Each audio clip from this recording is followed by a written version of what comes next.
Rồi, ok, cảm ơn tất cả anh chị rất nhiều và bây giờ nghe được tiếng cho chị Lan. Rồi, và bây giờ thì chúng ta sẽ cùng căng cái cơ của mình lên ạ. Hãy kéo giãn cơ thể của mình đi ạ.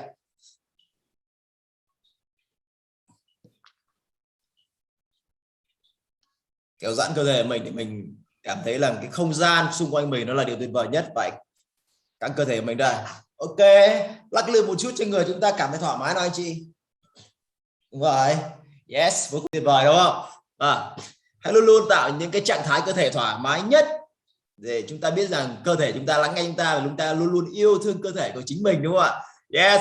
Và anh chị thân mến, và ngày hôm nay chúng ta lại được thực hiện và thấm một cái quy trình vô cùng tuyệt vời nữa của thầy Kenbay.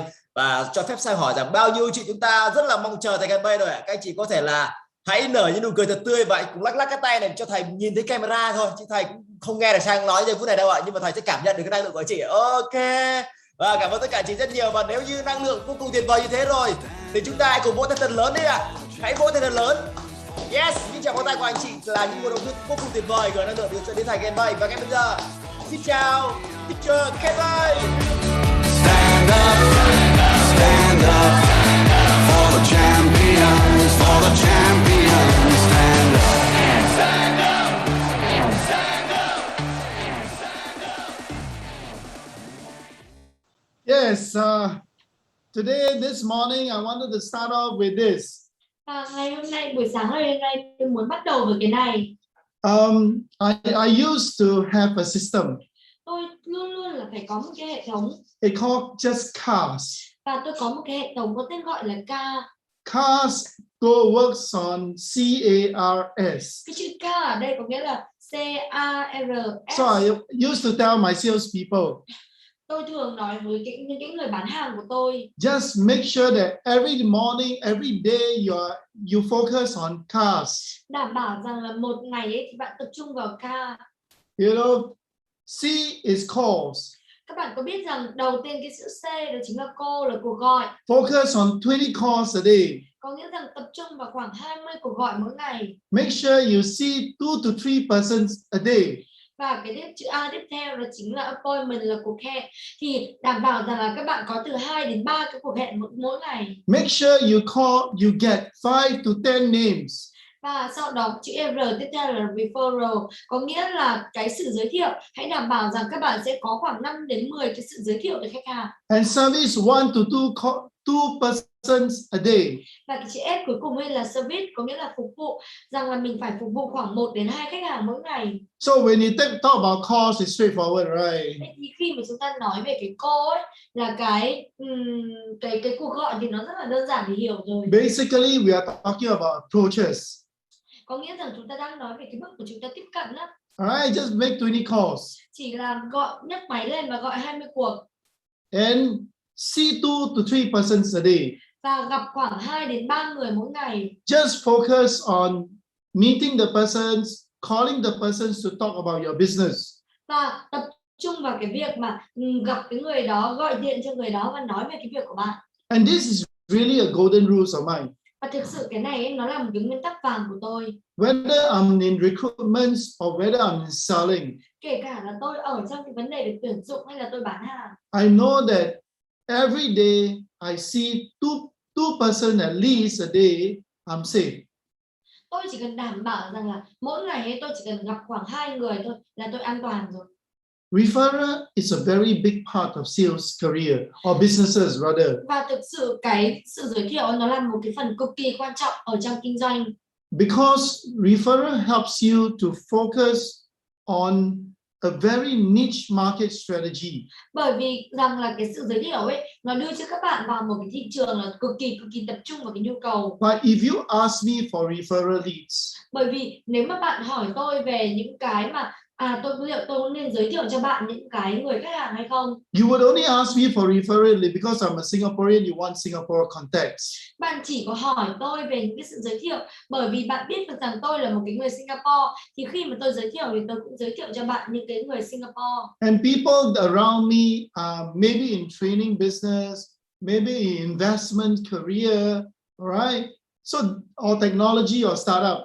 Thì khi mà các bạn hỏi tôi những cái sự giới thiệu ấy, thì các bạn cũng biết được rằng là những cái người ở xung quanh tôi là những cái người mà ở trong cái lĩnh vực về đào tạo, ở trong những cái lĩnh vực về công nghệ, hoặc là ở trong những cái lĩnh vực về startup. Nowadays, I receive a lot of calls from my Singapore friends. Ngày nay thì tôi nhận được rất nhiều những cuộc gọi từ những người bạn Singapore của tôi. They will ask me about, oh, can you bring in Vietnam products? Và người ta luôn hỏi tôi và người ta nói rằng là này, có thể đem về cái sản phẩm của Việt Nam không? Like I got a friend yesterday were asking me about coffee. Ví dụ như là cái bạn của tôi ngày hôm qua thì anh ấy hỏi tôi về cà phê. So they will ask me for referral in the coffee business, for example. Thì người ta mới bắt đầu là hỏi tôi về cái sự giới thiệu ở trong cái ngành kinh doanh về cà phê chẳng hạn. So when you ask people of a certain profile, they will give you a certain kind of referral leads. Vậy thì hãy nhớ rằng khi mà chúng ta hỏi một cái người, xin một cái sự giới thiệu của một cái người có một cái hồ sơ nhất định, thì người ta cũng sẽ giới thiệu cho những cái người mà có những cái hồ sơ nhất định. Yes. So when you are building sales or businesses, you tend to link to, if let's say you go through me, you go through the people around me, it is associated with me. Vậy All right? thì nếu mà các bạn mà muốn làm một cái mạng lưới chẳng hạn, thì khi mà bạn đi qua những cái người xung quanh tôi để tiếp cận tôi ấy, thì có nghĩa rằng là các bạn đang tiếp cận với những cái mối quan hệ, với những cái tổ chức ở xung quanh tôi. So slowly you're focusing on people around my world. Và nói một cách xã hội ấy là các bạn tập trung vào những cái người ở xung quanh cái thế giới của tôi. So if you find me a very, very good clients, I'm a good client, you want to work around me. Và nếu mà các bạn nhận thấy rằng là tôi là một cái người mà khách hàng tốt ấy, thì bạn bắt đầu là bạn muốn hoạt động ở cái mối quan hệ xung quanh tôi. So referral is a very important part of business sales process. Vậy nên là cái việc mà giới thiệu khách hàng đây là một cái cực kỳ quan trọng ở trong kinh doanh. S stand for service. That means you must have customers. Cái chữ S cuối cùng ấy có nghĩa là phục vụ, có nghĩa rằng các bạn phải có khách hàng rồi. You service them. Và các bạn phục vụ họ. Now, this is a planning system where I used to tell people that in business and sales, you need, of course, you need to be a boss. Và đây là một cái kế hoạch kinh doanh mà tôi thường dùng để nói với mọi người rằng là ở trong bán hàng hoặc là ở trong kinh doanh, bạn cần phải là cái người ông chủ. Don't just be a boss. Nhưng mà đừng chỉ là cái người ông chủ thôi. You must also be a worker. Bạn cũng phải là một cái người nhân viên nữa. If you always, but the mind is very important. Cái tư duy cực kỳ là quan trọng. The boss are leaders. Cái người ông chủ ở đây là cái người leader. They have to be very strategic. Người ta phải cực kỳ là có cái chiến lược, người ta phải có cái chiến lược phù hợp. Normally you wake up in the morning. Thường ấy là bạn sẽ thức dậy vào buổi sáng. You need to put out your boss cap. Và chúng ta có thể là khi mà thức dậy buổi sáng là phải đưa ra được cái phần ông chủ ở trong chúng ta. So what do you do as a boss when you wake up? Vậy thì nếu mà với cái người ông chủ ấy thì mình làm gì khi mà mình thức dậy? You motivate your worker, right? Đó chính là chúng ta phải tạo động lực được cho những người nhân viên. So you really realize that the whole day our mindset switch around. Vậy thì các bạn để ý rằng là cả ngày ấy thì cái tư duy của chúng ta nó sẽ thay đổi từ cái trạng thái này sang trạng thái khác. When you make decision, you gotta think like a boss. Nếu mà chúng ta ra quyết định thì chúng ta phải nghĩ như một cái người ông chủ. So when you take out, you gotta work like a worker. Nhưng mà nếu mà các bạn mà không làm cái đó nữa thì các bạn cần phải làm việc như là những người nhân viên. Workers just focus on instructions and do and work very hard. Cái người nhân viên ấy tập trung vào những cái sự chỉ dẫn và làm việc cực kỳ chăm chỉ. So throughout the days in your working time, Vậy thì xuyên suốt một cái ngày ở trong cái thời gian làm việc của bạn, the role of a boss and the role of a worker is very, very important. và cái quy tắc của cái người ông chủ và cái quy tắc của cái người nhân viên cực kỳ là quan trọng. So that you can achieve a very productive days. Và sau đó thì các bạn có thể đạt được một cái ngày thật là hiệu quả. I'm just giving you a small part of what we do in this particular system. Tôi chỉ có đưa cho các bạn một cái điều nho nhỏ rằng là chúng tôi đã làm gì ở trong cái hệ thống này. So you see that every day you need to do 20 points. Vậy thì các bạn thấy đấy, mỗi ngày thì chúng ta cần phải có được 20 điểm. What we meant by 20 points, you look at all these numbers. Cái 20 điểm này có nghĩa là gì? Thì các bạn hãy nhìn vào những cái con số này. Let's say you speak to someone, you get 1 point. Ví dụ như khi mà chúng ta nói chuyện với ai đó thì chúng ta được 1 điểm chẳng hạn. You go for a meeting or an initial meeting, you get 5 points. Và nếu mà mình mà hẹn được một cái cuộc hẹn ban đầu thì các bạn được 5 điểm. And closing meeting, you get 5 points. Và chúng ta nếu mà đi sang cái cuộc hẹn để chốt sale thì cũng được 5 điểm. Every referral, you got 2 points. Và mỗi cái lời giới thiệu thì bạn được 2 điểm. Every service appointment, you get 3 points. Và mỗi cái dịch vụ mà phục vụ ấy thì các bạn lại được 3 điểm. So you mix everything together. What we always tell people, try to go for 20 points. Vậy thì khi mà bạn đặt tất cả mọi thứ cùng với nhau, mà cái mà tôi thường nói với người khác đó chính là hãy cố gắng để một ngày đạt được 20 điểm. So this is a simple, straightforward system. Remember the cars, that's all. Và đây là một cái hệ thống cực kỳ là đơn giản, chỉ cần nhớ là ca thôi. So what we do is that we got all our salespeople meet every Monday morning. Vậy thì những cái gì chúng ta làm đó chính là chúng ta có tất cả mọi người để có thể gặp nhau, họp với nhau vào mỗi cái buổi sáng thứ Hai chẳng hạn. Now this concept is what we call action learning. Cái concept này, cái ý tưởng này là cái mà chúng ta gọi là action learning, có So, nghĩa là học tập hành động. Your team salespeople come together. Có nghĩa rằng là cái đội nhóm của các bạn đến cùng với nhau. We ask them, how many points have you achieved? Chúng tôi hỏi họ rằng là bao nhiêu điểm hôm nay bạn đạt được rồi vậy? So we only wanted them to focus on telling us what did they do in the car system. Vậy thì chúng ta muốn tập trung để họ báo cáo cho chúng ta rằng là họ làm được những cái gì ở trong cái hệ thống ca. We ask around, how many calls? So everyone stand up and report. Và chúng ta hỏi thì sau là từng người một sẽ đứng lên và báo cáo. How many calls they made? Bao nhiêu cái cuộc gọi người ta làm được. ARS. Thì cái tiếp theo đó chính là cái ARS người ta làm được là cái gì nữa? Because in my record I already got a sales number. Bởi vì là ở trong cái báo cáo của tôi là tôi đã có được cái con số. Tôi đã có được cái con số doanh số rồi. Now I want to look at my sales people throughout the 7 days every week. What did they actually do every day? Nhưng mà tôi không chỉ là muốn vào nhìn những cái doanh số, mà tôi còn muốn nhìn vô xem là ở trong một cái ngày, trong suốt 7 cái ngày đó thì những cái người bán hàng của tôi người ta làm được cái gì. They are supposed to achieve 20 days. That means 20 times 7 supposed to be 140 points. Vậy thì nếu mà người ta mà mỗi ngày mà cố gắng để đạt được khoảng 20 điểm và nhân với 7 ngày ấy, thì có nghĩa rằng đến cuối cùng thì họ phải đạt được 140 điểm.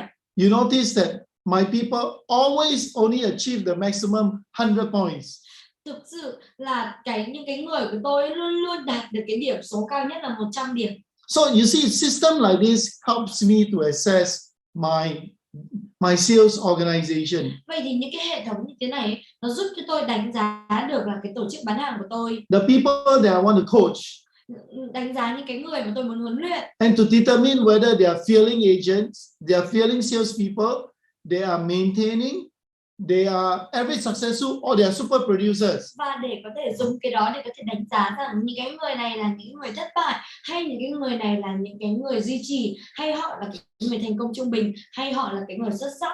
So this is where we say that action learning means that everyone are speaking about experience. Cái action learning có nghĩa là mọi người đều nói chuyện về cái kinh nghiệm. So you are learning from the actions of other people because we all get together and learn about what each other do the last 7 days. Vậy thì cái action learning ấy có nghĩa rằng chúng ta học tập từ những cái hành động, chúng ta nghe được những cái hành động của mọi người, chúng ta nghe được những cái kinh nghiệm của người khác và từ đó chúng ta có được những cái sự học tập, sự đúc kết từ cái đó. I think the key thing is how to make sure that people uses 2 roles a day. Và một cái điều quan trọng đó chính là làm sao để các bạn có thể là đóng hai vai trò trong một ngày. That's why a leader in a person are very important in business. Đấy là lý do tại sao mà cái sự leader, sự dẫn dắt ở trong business thì cực kỳ quan trọng. Yeah, we need to be able to keep a balance between being a leader, a boss, and a worker. Chúng ta cần phải có được cái sự cân bằng ở cái giữa là chúng ta phải cân bằng giữa cái người boss, người leader và cái người nhân viên.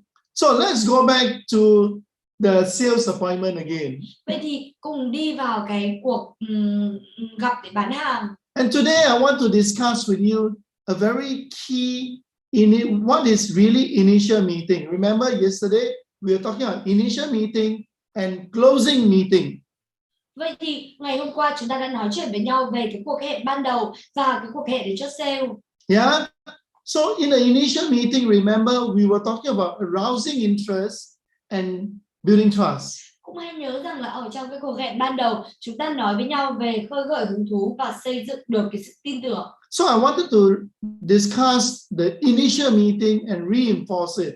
Vậy thì ngày hôm nay tôi muốn là tập trung, tôi muốn thảo luận một chút về cái cuộc hẹn ban đầu và có thể là nhấn mạnh nó. So in the initial meeting, we must make sure we are very clear with three very important parts of a good initial meeting. Vậy thì ở trong cái cuộc hẹn để trong cái cuộc hẹn ban đầu thì chúng ta cần tập trung vào ba cái điều quan trọng ở trong cái đó. And we need to understand that we only got about, a short time to build as much as we can so that the customer will allow us to present and close the sales. Và hãy nhớ rằng chúng ta chỉ có khoảng một thời gian cực kỳ là ngắn để có thể thuyết trình thôi. Và sau đó là cái người bán, cái người mua ấy, thì người ta mới cho chúng ta thời gian để cho chúng ta cơ hội để chúng ta thuyết trình tiếp. And every kind of meeting that we go, Vậy thì ở trong bất cứ cái kiểu cuộc gặp nào mà chúng ta đến, in order to go to a closing meeting, để mà đi được đến cái cuộc hẹn chốt sale ấy, chốt sale means closing meeting means presentation of FAB and your closing attempts. vậy thì cái cuộc hẹn chốt sale chúng ta làm gì? Chúng ta thuyết trình FAB và chúng ta nỗ lực để có thể chốt.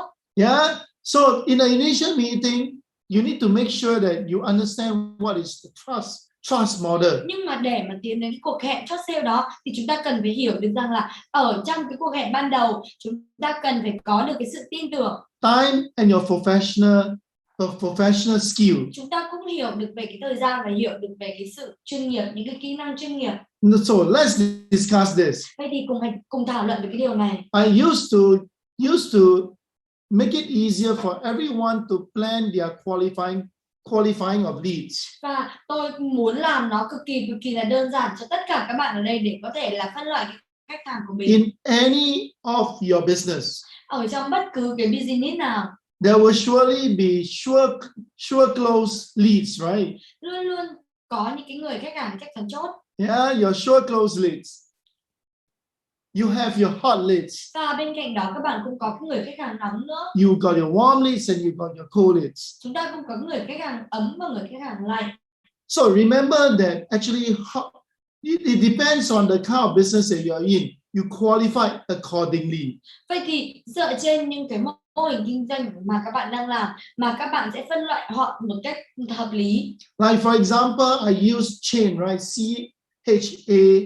CHAIN. Và hãy nhớ rằng là tôi gợi ý cho các bạn một cái tiêu chí phân loại của tôi, đó chính là chain, CHAIN.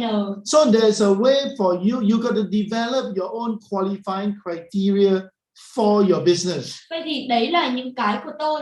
Vậy thì chính các bạn cũng phải phát triển lên một cái gọi là những cái tiêu chí để có thể phân loại khách hàng cho cái mô hình kinh doanh của mình. So you got to decide that okay, this group of people they are sure close. Thì các bạn cần phải quyết định rằng là cái nhóm người này người ta là chắc chắn chốt. Hot, warm or cold. Hoặc là người ta là nóng, ấm hoặc là lạnh. So you think about it.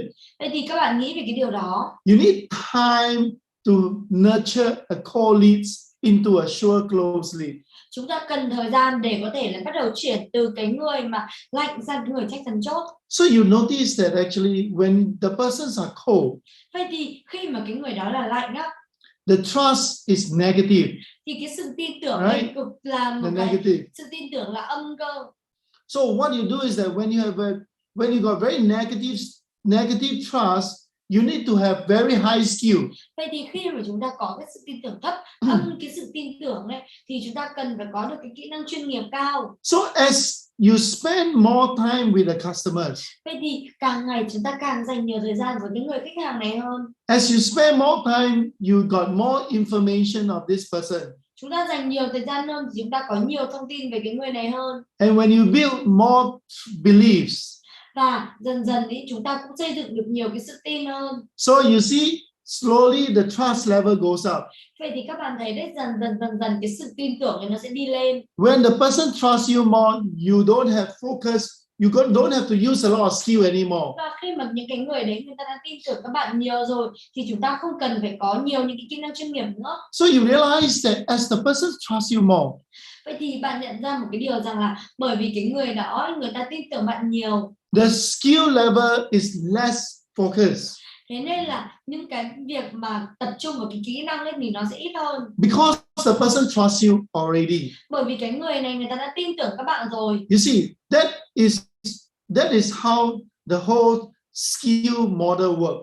Vậy thì cái mô hình về kỹ năng nó hoạt động như thế. Why we need skill? Tại sao chúng ta lại cần kỹ năng? Especially when we start from cold. Đặc biệt đây là khi mà chúng ta bắt đầu với những khách hàng lạnh. You know, when we start from cold, of course we need a lot of skill. Và tất nhiên khi mà chúng ta bắt đầu với khách hàng lạnh thì So- chúng ta cần nhiều kỹ năng. I realize that you look at your own Vietnamese culture environment now, your sales team. Vậy thì bây giờ các bạn hãy nhìn vào cái môi trường cũng như là dân số của Việt Nam, những cái người bán hàng của các bạn. You realize that a lot of them had starts with easy way. Vậy thì bạn nhận ra một cái điều rằng là rất là nhiều người trong số họ ấy, người ta bắt đầu bằng cái cách dễ, Short close, là cái người chắc chắn chốt. which is okay. Fast start, easy start, normal.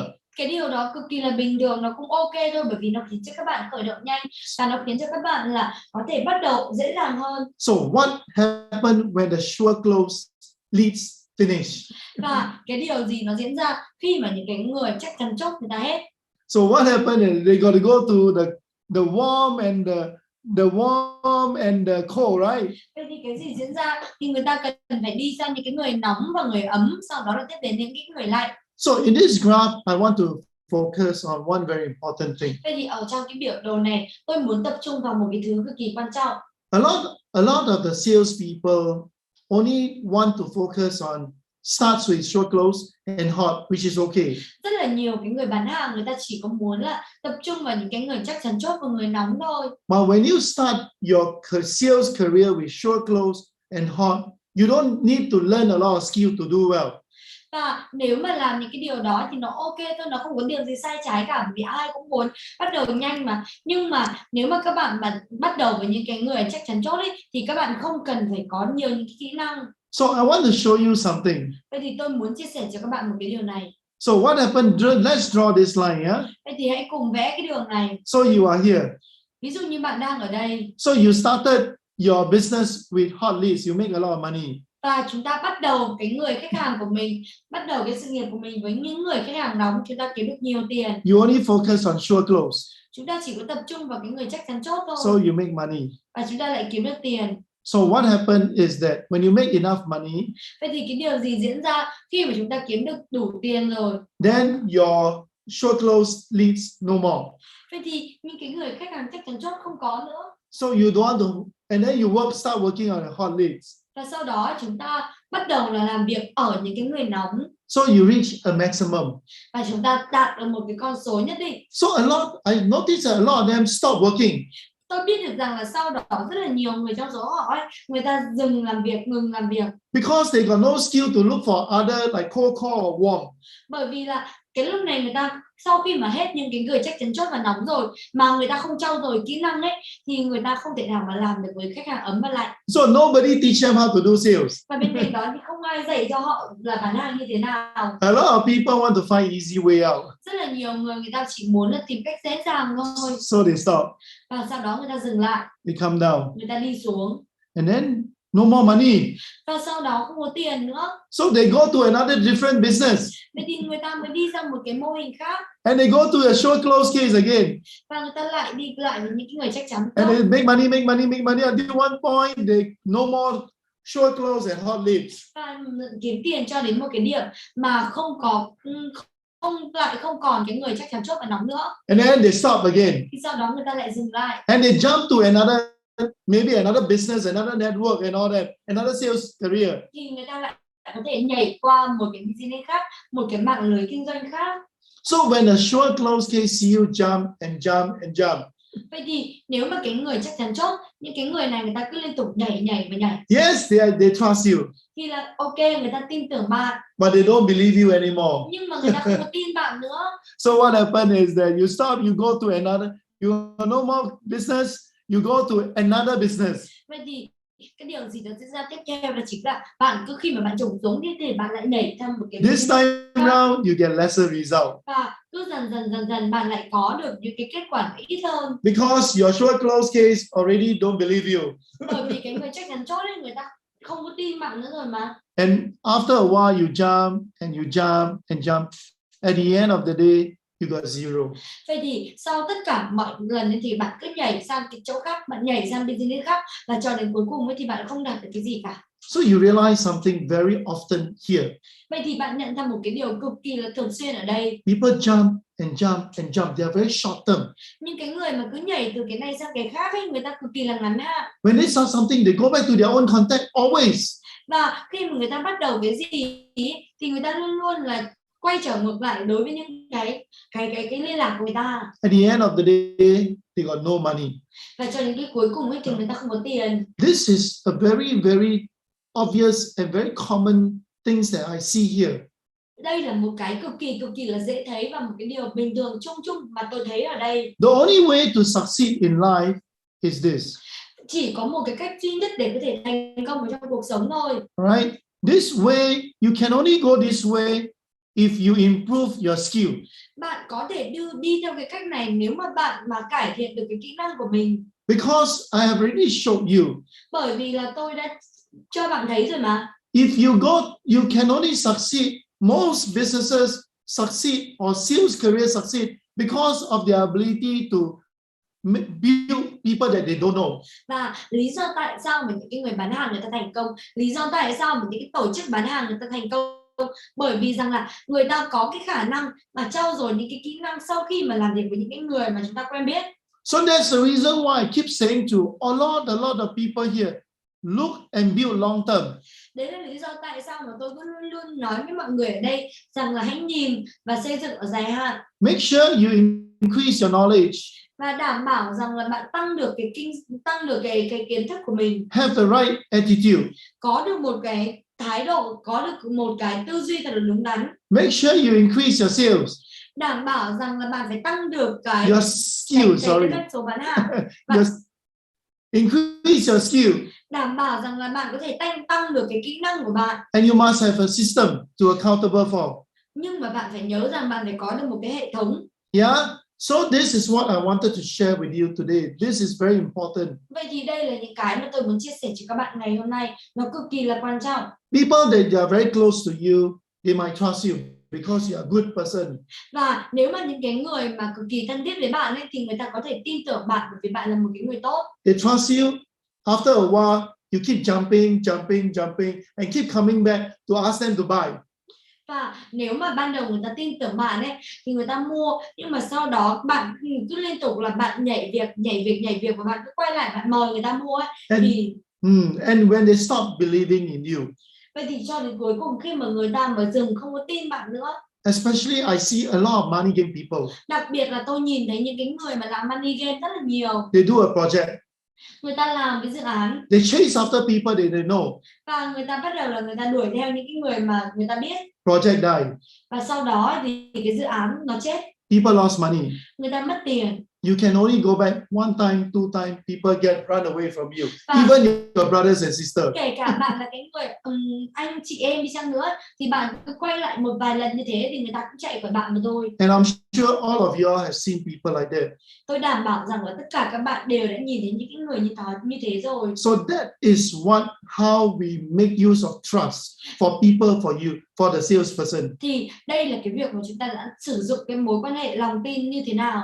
So if people keep going back to the sure close because of trust, after a while, when the business goes wrong, people stop trusting the person. Vậy thì khi mà chúng ta cứ tiếp tục sử dụng những cái mối quan hệ, sử dụng những cái sự tin tưởng để có thể bán hàng được ấy, thì sau một cái thời gian khi mà cái business nó đi sai hướng thì chúng ta mất được cái sự tin tưởng.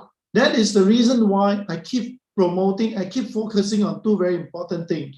Đấy là lý do tại sao mà tôi cứ liên tục mà nhắc đến và tôi liên tục thúc đẩy hai cái thứ quan trọng. Professional skill. Đó chính là cái kỹ năng chuyên nghiệp. Long term. Và dài hạn. Then the persons will understand the importance of building from people that they don't know.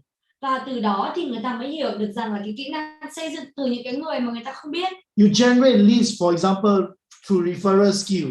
Chúng ta tạo ra khách hàng tiềm năng, ví dụ như là từ những cái nguồn khách hàng được giới thiệu chẳng hạn. Like me, I generate leads from cold call.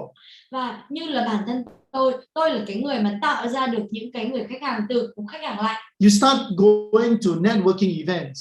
chúng ta cứ đi đến những cái cuộc hội thảo, những cái Learn. cuộc sự kiện, Learn the skills of interacting with people, build rapport and build trust from new people. học cái kỹ năng để có thể xây dựng mối quan hệ, xây dựng cái sự tin tưởng với người mới. So can you imagine that the people here started to build skill? Và các bạn hãy tưởng tượng rằng nếu mà những cái người ở đây người ta bắt đầu xây dựng kỹ năng Think long term. và người ta nghĩ dài hạn hơn, What happened? thì cái điều gì diễn ra? You set good example.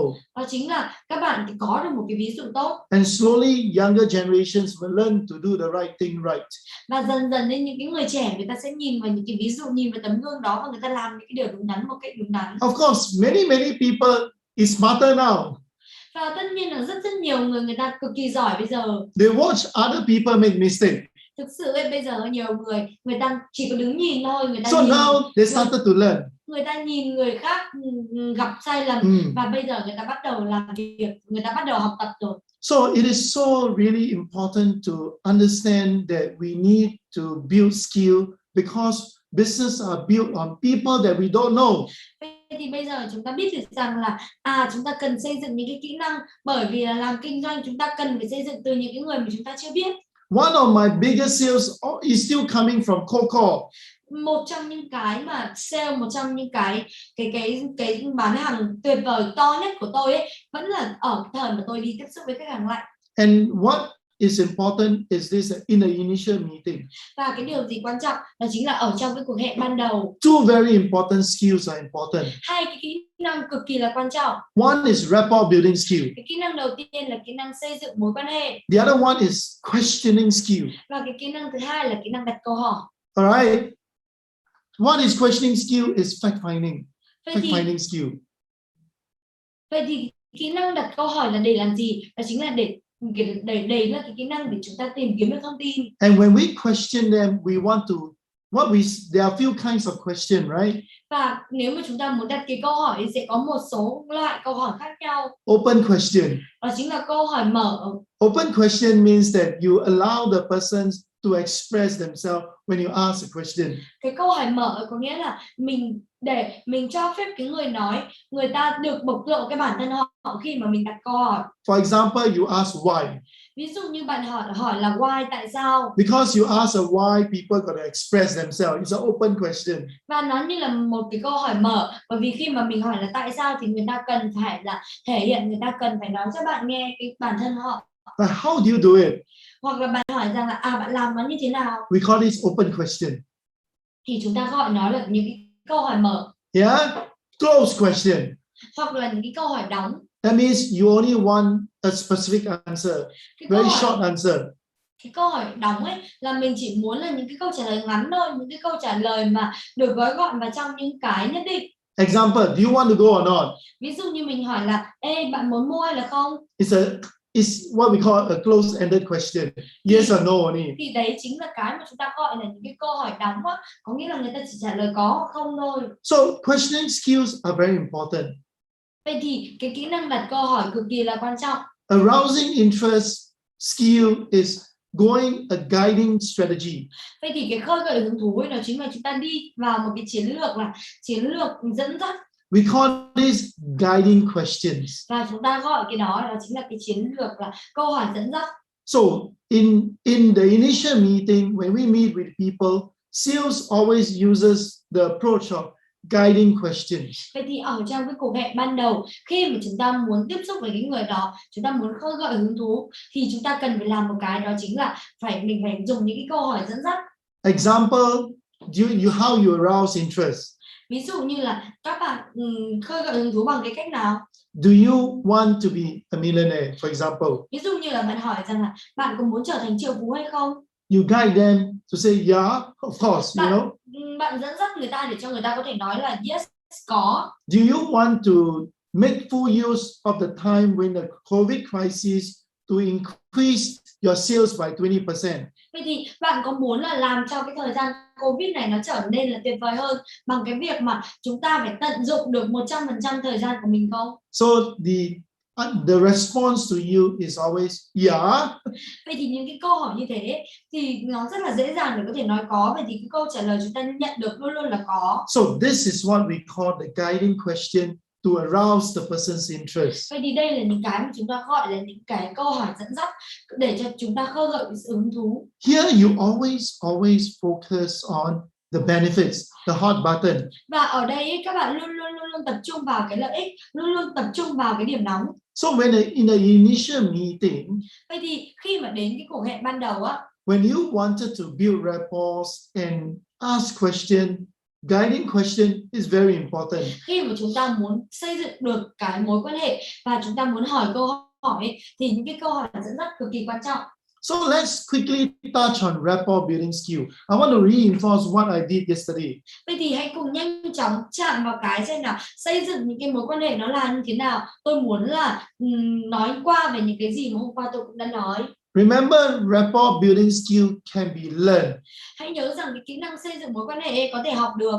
Rapport building make a person believe you, Và cái kỹ năng này có thể là khiến cho cái người đó tin các bạn. helps you to help the other person to believe you. Và giúp cho các bạn là làm cho cái người đó tin các bạn. By understanding what we call how to effectively interact with the person. Thì các bạn phải hiểu được là cái mà chúng ta gọi là làm như thế nào để có được một cái sự tương tác tuyệt vời nhất, sự tương tác hiệu quả nhất.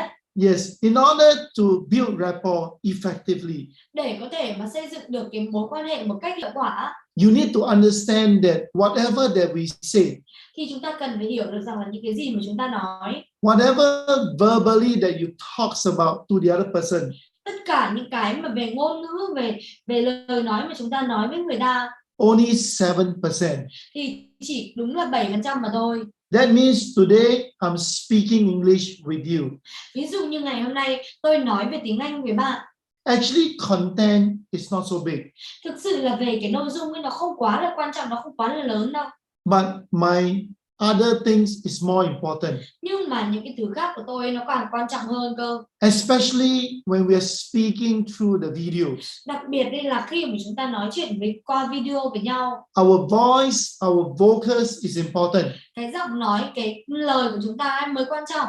When we talk about vocals, Khi mà chúng ta nói bằng cái giọng nói, we talk about the tone, right? thì chúng ta nói về những cái tông giọng, Our pitch cái độ trầm bổng and our pace, và how fast we speak. và những cái tốc độ là chúng ta nói nhanh hay là nói chậm. So remember, particularly online, Vậy thì hãy nhớ rằng đặc biệt là online, the story that you tell is important. cái câu chuyện mà bạn kể là quan trọng. Although it's only 7%, Nhưng mà nó chỉ có khoảng 7% thôi. but your vocals is most important. Nhưng mà cái giọng nói của bạn ấy còn quan trọng hơn. And you know that there are some non-verbal communication strategy. Và các bạn cũng biết được rằng là có cũng khá là nhiều những cái chiến lược là giao tiếp không bằng lời. Like what you see in my face. Là như những cái gì mà các bạn thấy ở trong trên khuôn mặt của tôi. Maybe how I smile. Thì có thể là các bạn nhìn vào cái cách mà tôi cười. How I use my hand. Cách mà tôi sử dụng cái đôi tay. I call you, John answer. Và ví dụ như khi tôi sử dụng đôi tay để có thể minh họa cho bạn là tôi gọi điện và John trả lời. And this is really important. Thì cái điều này nó cực kỳ là quan trọng. So you look at the mix. Vậy thì hãy cùng nhìn vào cả cái đó. 7%, 38% from the vocal, and 55% come from our gesture, our body language, our expressions. Vậy thì 7% đến từ cái nội dung, 38% đến từ cái giọng nói và 55% là đến từ những cái ngôn ngữ cơ thể, những cái cử chỉ, những cái biểu cảm. So 55% is important. Thế nên là 55% mới là quan trọng. One strategy that is taught in NLP Một trong những cái chiến lược mà tôi học được ở trong NLP is called mirroring. đó chính là cái kỹ năng là cái kỹ thuật soi gương. That means whatever the other persons do, particularly in the offline, Đặc biệt đây là những cái gì mà người ta làm, đặc biệt là ở offline, you follow. thì bạn hãy follow. For example, the fellow rub the chin. Ví dụ như người ta mà xoa cái cằm của người ta, You rub your chin thì too. bạn cũng xoa cái cằm của bạn. If the person smile, Hoặc là nếu mà cái người đấy cười, you smile. thì bạn cũng cười. So you see that you follow, you mirror the person's body language. Vậy thì các bạn thấy đấy, các bạn follow, các bạn phản chiếu lại cái body language của người ta. And you know that when you do this, you got to be very natural. You still got to practice a lot. Và để mà chúng ta làm được cái điều này ấy, thì chúng ta cần phải làm việc cực kỳ tự nhiên, thì chúng ta cần phải thực hành nhiều. So these are things that is made up of 55%. If you want to make the persons quickly believe in you. Và cái này ấy, đó là 55% nếu mà bạn muốn là người ta tin vào bạn. So you must understand that building rapport is a skill. Thế nên là hãy hiểu được rằng là cái kỹ năng xây dựng mối quan hệ nó là một cái kỹ năng. If you understand verbal and that means voice, the content, the verbal and the vision. Nếu mà các bạn hiểu được cái tầm quan trọng của nội dung, của giọng nói và của những cái ngôn ngữ cơ thể. Alright. So this is a very important system that you're going to remember every time if you think about building rapport with people. Vậy thì đây là một cái hệ thống cực kỳ quan trọng. Bạn phải nghĩ về nó, nhớ về nó khi mà chúng ta giao tiếp với người khác. Yeah. And next one is that very important, the questioning skills. Và cái tiếp theo cực kỳ quan trọng đó là cái kỹ năng đặt câu hỏi. Alright. Questioning skill is important to ask open questions. Cái kỹ năng đặt câu hỏi nó cực kỳ quan trọng cho chúng ta để có thể hỏi những cái câu hỏi mở. Make sure you focus on asking information that will lead you to your objective. Và đảm bảo rằng là bạn phải hỏi về những cái câu hỏi mà những cái thông tin trả lời ấy, nó dẫn các bạn đưa đến cái mục tiêu của các bạn. These are some of the examples. Đây là một cái ví dụ. And which I shared with you before too. Và mà tôi cũng chia sẻ với các bạn trước đó rồi. You know that when people buy, các bạn biết rằng là khi mà người ta mua, there are only two reasons that people will buy from you. sẽ chỉ có hai cái lý do thì người đấy sẽ mua từ bạn. They love, đó là người ta yêu bạn, or they are greedy. và hoặc là người ta tham Right. vọng. So the character of a person reflect very well on what you need when you decide how to approach the person. Vậy thì các bạn cần phải nhìn vào hai cái đó, cái lòng tham hay là cái tình yêu, đâu là cái người ta cần thì các bạn sẽ quyết định được rằng là cái cách mà mình sẽ tiếp cận. You may think the health of a person is not important. Nếu mà bạn nghĩ rằng là cái sức khỏe của một người không phải là cái quan trọng. But remember, for an individual, nhưng mà hãy nhớ rằng cho một cái cá nhân á, if the person is going to pay you money every time, nếu mà cái người này mà người ta trả tiền cho bạn, he has got to be healthy. thì anh ấy cần phải khỏe mạnh trước. If you are doing B2B business, Nếu mà bạn làm những cái business B2B, the company got to be healthy, thì cái công ty đó cũng cần phải khỏe mạnh nữa. in order for the company to generate revenues to pay you whatever you are selling. Để có thể là cho công ty đấy hoạt động, tiếp tục hoạt động để có thể kiếm tiền, để có thể trả tiền cho bạn. Whoever that you are dealing with, Kể cả là ai, khi mà các bạn tương tác với họ, he must be approachable to you. thì người ta cần phải là có được cái khả năng để chúng ta có thể tiếp cận. Don't need to focus on people that don't want to see you.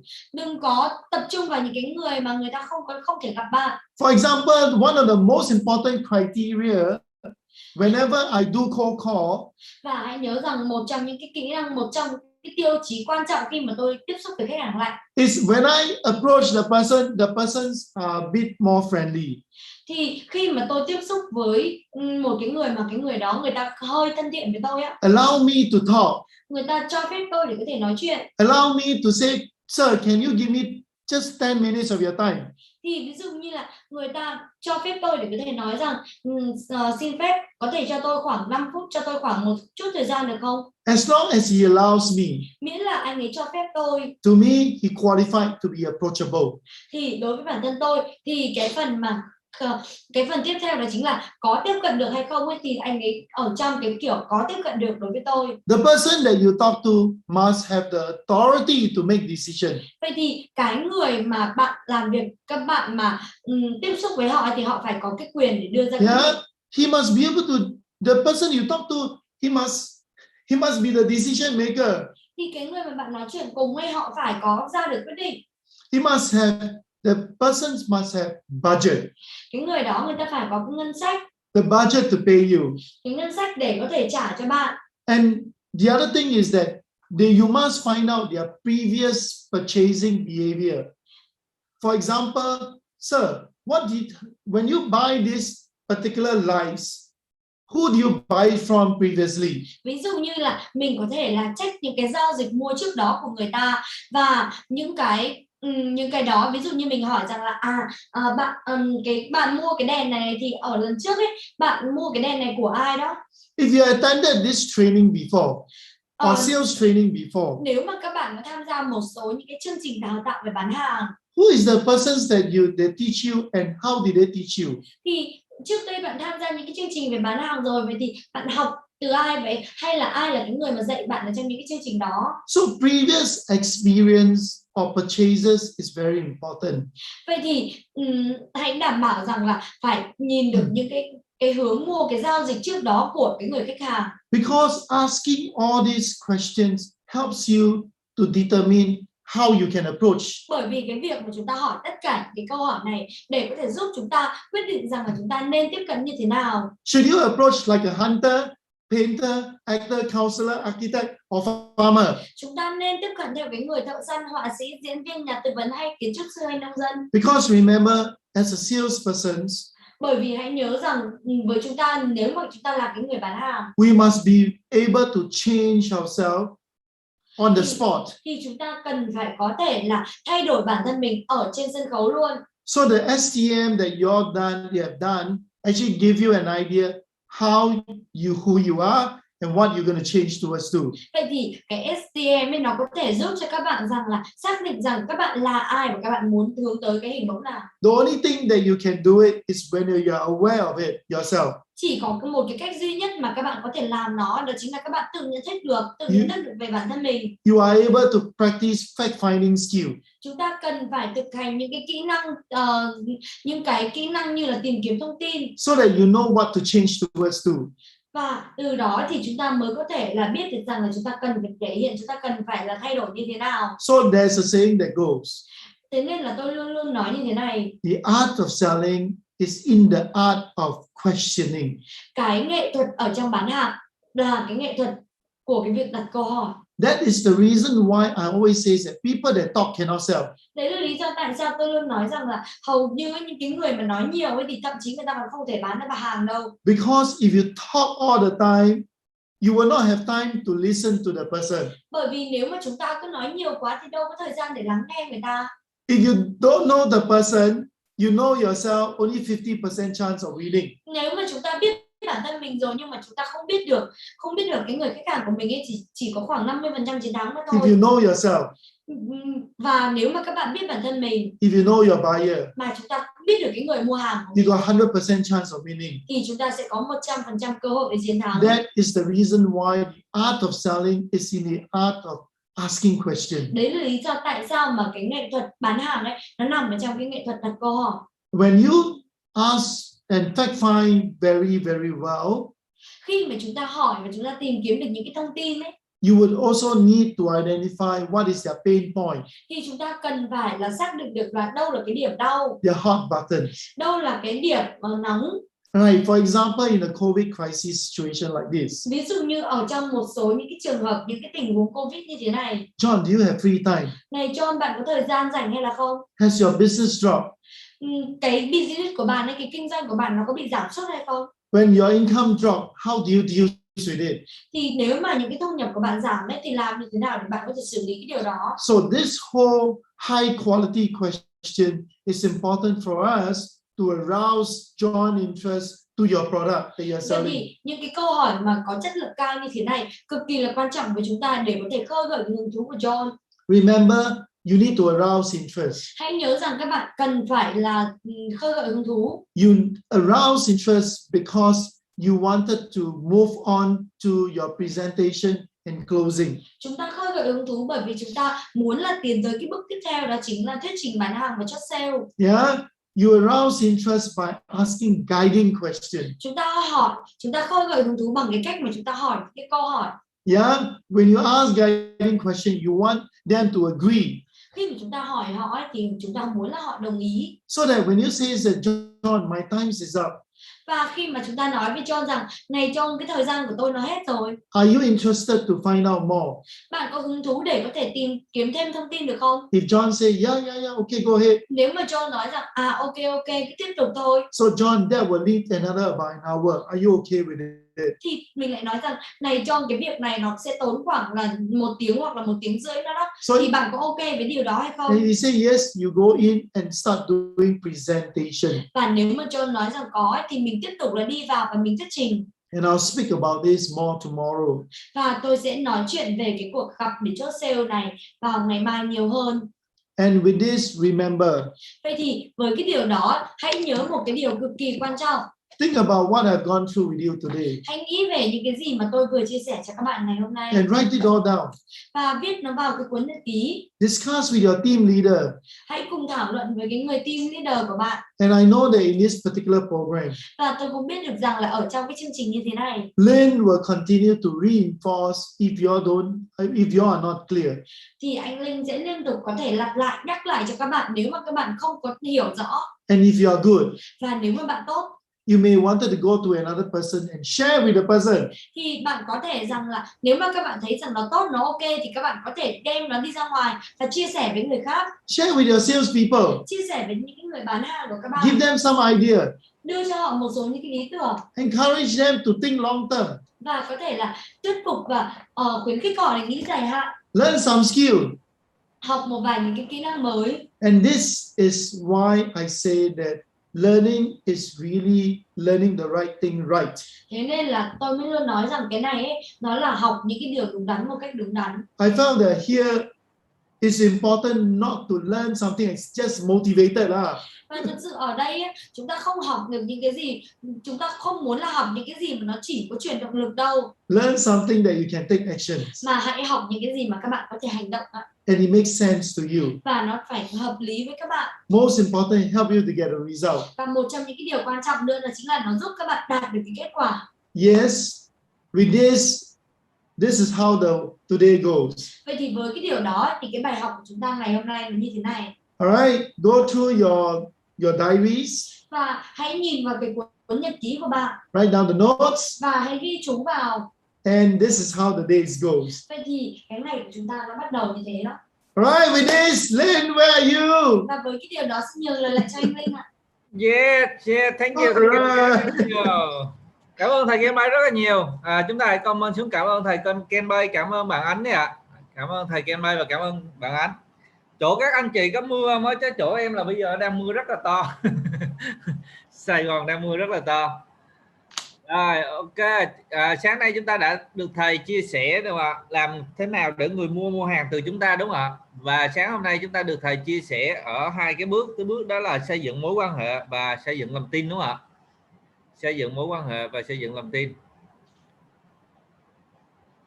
Rồi, bao nhiêu anh chị thấy cái màn hình share của em rồi, mình comment giúp em số 1 được không ạ? Rồi, cảm ơn các anh chị rất là nhiều.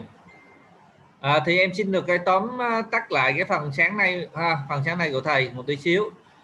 Thì phần sáng nay là nó nằm ở cái bước hôm qua chúng ta đã được thầy chia sẻ về hai cái cuộc hẹn gặp, hai cái cuộc hẹn. Một là cuộc hẹn gặp đầu tiên, và cái thứ hai là cuộc hẹn gặp để chốt sale.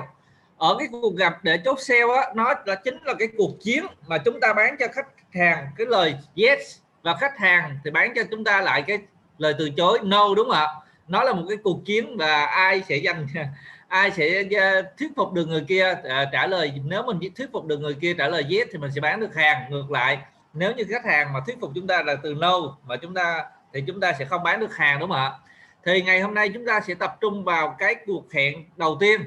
Thì ở cái cuộc hẹn đầu tiên thì có 3 điều mà chúng ta cần lưu ý. Đó là gì ạ? Đó chính là chúng ta phải tạo được sự tin tưởng cho khách hàng. Và trong cuộc hẹn đầu tiên này thì chúng ta có rất ít thời gian. Vì thế chúng ta tập trung vào cái việc giới thiệu sản phẩm mình, nhưng mà nó ít thời gian, đúng không ạ? Cho nên chúng ta phải làm nó một cách chuyên nghiệp, đúng không ạ? Đó là cái cuộc gặp đầu tiên. Thì ngày hôm nay thầy chia sẻ về cái cuộc gặp đầu tiên, thì để cho mà cái cuộc gặp đầu tiên mà nó có thể tạo được sự tin tưởng đối với khách hàng trong một cái thời gian ngắn, thì chúng ta cần có những cái kỹ năng chuyên nghiệp, được không ạ? Thì ở đây thầy vẽ cho chúng ta được một cái sơ đồ, đúng không ạ? Cái sơ đồ trong bất kỳ công việc nào của chúng ta nó cũng phân loại ra khách hàng. Ở cái bước thứ hai là bước phân loại khách hàng, chúng ta đều phân loại khách hàng ra thành 4 đối tượng, đó là lạnh, ấm, nóng và chắc chắn chốt, đúng không ạ? Đối với 4 đối tượng này thì nếu mà chúng ta nói về cái sự tin tưởng thì sao ạ? Sự tin tưởng chắc là cái đường màu vàng này nè, thì nó sẽ đi từ cái số âm, đúng không ạ? Từ số âm cho lên đi lên. Ý ở đây nói lên điều gì? Nói lên nếu như chúng ta cái tệp khách hàng của chúng ta phân loại là tệp khách hàng lạnh thì tức là họ có cái sự tin tưởng đối với chúng ta nó không có cao, nó không có nhiều. Khách hàng ấm thì sự tin tưởng nó bắt đầu nó tăng dần lên. Nếu tệp khách hàng là nóng thì sự tin tưởng nó cao hơn, và nếu khách hàng chắc chắn chốt thì họ có rất nhiều cái sự tin tưởng đối với bản thân chúng ta. Thì đó là nó nói về cái sự tin tưởng đối với 4 cái tệp khách hàng này đối với mình. Thì khi đối với cái sự tin tưởng này thì những cái kỹ năng chuyên nghiệp của chúng ta cần phải trau dồi những cái kỹ năng chuyên nghiệp của chúng ta để chúng ta có thể thuyết phục được họ, để giúp họ tin tưởng mình. Thì đối với khách hàng chắc chắn chốt thì cái kỹ năng chuyên nghiệp của mình nó không có cần nhiều lắm, đúng không ạ? Cái kỹ năng chuyên nghiệp của mình đôi lúc nó không có cần nhiều lắm, bởi vì họ có sự tin tưởng rồi, họ có sự tin tưởng rất lớn với mình rồi, cho nên cái cuộc hẹn gặp đầu tiên này nó rất là dễ dàng cho chúng ta. Nhưng nếu như ở là tệp khách hàng lạnh thì chúng ta phải cần gì ạ? Cái thanh này nó rất là dài, thì nó nói lên là đối với chúng ta khi tiếp cận khách hàng lạnh thì cái sự tin tưởng của họ đối với mình chưa nhiều, thì ở đây nó cần cái kỹ năng chuyên nghiệp của mình nó nhiều, đúng không ạ? Nó cần mình có cái sự kỹ năng chuyên nghiệp rất là nhiều. Vì thế cho nên chúng ta cần phải rèn luyện những cái kỹ năng chuyên nghiệp của mình, được ạ. Thầy có câu là cuộc sống đơn giản nếu mà bạn giỏi, đúng không ạ? Cuộc sống đơn giản nếu giỏi, nếu mình giỏi thì cái gì nó còn đơn giản, đúng không ạ? Cái gì mình vượt qua được thì nó dễ dàng, mà cái gì mình không vượt qua thì mình thấy nó khó khăn. Và ở đây có một điều mà chúng ta cần phải lưu ý trong cái việc phân loại khách hàng. Nếu như chúng ta phân loại khách hàng không đúng thì nó làm cho chúng ta rất là khó chốt sale, đúng không ạ? Ví dụ Linh giả sử ở đây mình phân loại khách hàng, nếu khách hàng đó là khách hàng ấm nhưng mà mình cứ nghĩ là chắc chắn chốt thì điều gì xảy ra ạ? Nếu mà mình nghĩ nó là khách hàng khách hàng thực sự họ là khách hàng ấm nhưng mình phân loại vô sai nó thành khách hàng chắc chắn chốt, thì mình nghĩ là lúc này nè mình không cần chuyên nghiệp lắm, mình vừa vừa là mình có thể chốt sale được họ rồi. Nhưng mà tới lúc mình gặp họ thì sao ạ? Tới lúc mình gặp họ thì họ thực sự là họ không có sự tin tưởng với mình nhiều, bởi vì họ thuộc cái nhóm khách hàng ấm. Vậy thì cái kỹ năng mà mình mới chuẩn bị tới đây nó không đủ, nó ít quá, cái sự chuyên nghiệp của mình nó chưa đủ chuyên nghiệp, cho nên dẫn đến là mình không có chốt sale được khách hàng, đúng không? Dẫn đến mình không chốt sale được khách hàng. Vì thế cho nên là chúng ta cần phải phân loại khách hàng cho nó đúng tệp khách hàng. Đâu là tệp khách hàng chắc chắn chốt, đâu là nóng, đâu là ấm, đâu là lạnh, đúng không ạ? Thì ở đây thì thầy cũng có chia sẻ với chúng ta cái cách phân loại khách hàng này trong những cái buổi trước rồi, được ạ. Anh chị có thể mình lặp lại những cái buổi trước để chúng ta có thể xem ha. Khách hàng chắc chắn chốt là khách hàng mà chúng ta đánh giá có khả năng chốt sale là khoảng 90%, khách hàng nóng là khoảng 70% và khách hàng ấm là khoảng 30%, được không ạ? Và khách hàng chắc chắn chốt là những khách hàng mà sao ạ? Những khách hàng chắc chắn chốt là những khách hàng mà nó giúp cho chúng ta họ có cái nghĩa vụ giống như là những người quen, người thân của mình họ có cái nghĩa vụ là giúp chúng ta thành công, giúp chúng ta ủng hộ chúng ta mua hàng từ chúng ta khi chúng ta bắt đầu công việc kinh doanh mới, đúng không ạ? Khách hàng nóng là những khách hàng họ đã tin tưởng chúng ta rồi, họ có niềm tin, họ có sự tin tưởng với mình rồi, còn họ đã có sự giao dịch với mình rồi, họ có mua bán qua lại với mình rồi. Còn khách hàng ấm là những khách hàng mà mình biết, mình có tương tác với họ, mình biết về họ nhưng mình tương tác với họ chưa được nhiều, mình chưa có giao dịch mua bán gì với họ nhiều, đúng không ạ?